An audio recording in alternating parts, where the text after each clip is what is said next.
আমরা চাচ্ছি সুস্থ নির্বাচন, যোগ্য প্রার্থী, যে তাকে আমরা ভোটটা দেবো অথবা সুস্থ নির্বাচন হবে।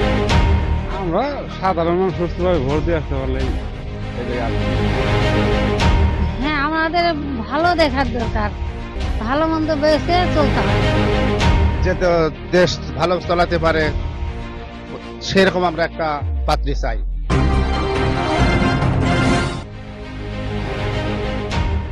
আসছে জাতীয় সংসদ নির্বাচন, আর নির্বাচনের দিন যতই এগোচ্ছে ততই মানুষের মধ্যে উৎসাহ উদ্দীপনা কাজ করছে। বিশেষ করে আসছে জাতীয় সংসদ নির্বাচন, আর এই নির্বাচনে প্রার্থী, কর্মী, সমর্থকদের পাশাপাশি সাধারণ মানুষের মধ্যে আগ্রহ যেন শেষ নেই।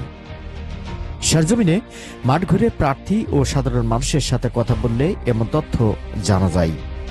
কথা হয় কয়েকজন সাধারণ মানুষের সাথে। আমার নাম মোহাম্মদ রফিকুল ইসলাম, বাড়ি আমার খাজানগর। আমি ৮ নম্বর ওয়ার্ডের ভোটার। আমরা চাচ্ছি সুস্থ নির্বাচন, যোগ্য প্রার্থী, যে তাকে আমরা ভোটটা দেবো অথবা সুস্থ নির্বাচন হোক।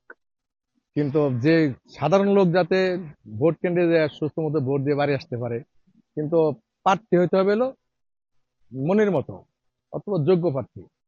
আমরা চাচ্ছি হলো যোগ্য প্রার্থী চাচ্ছি। আমরা সাধারণ মানুষ সুস্থভাবে ভোট দিয়ে আসতে পারলেই এটাই আলহামদুলিল্লাহ। মানে জ্ঞান যত না হয় সুস্থ নির্বাচন হোক, এটাই আমাদের এই, তাছাড়া আর কিছুই না। আমরা একটা ভোটের মালিক, ভোট দিয়ে আসবো, এতটুকু। আমি এই কালা রুটি বানাই, পিঠা বানাই, কালা রুটি বানাই। হ্যাঁ, আমাদের ভালো দেখার দরকার, ভালো মন্দ বেছে চলতে হবে। আমার বাড়ি খাজানগর। আমি এই যে ব্যবসা করি, এই পিঠা রুটির।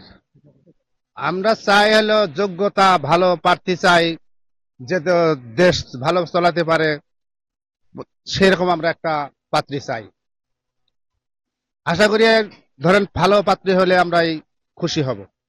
মোহাম্মদ রফিক, আর কে নিউজ 24।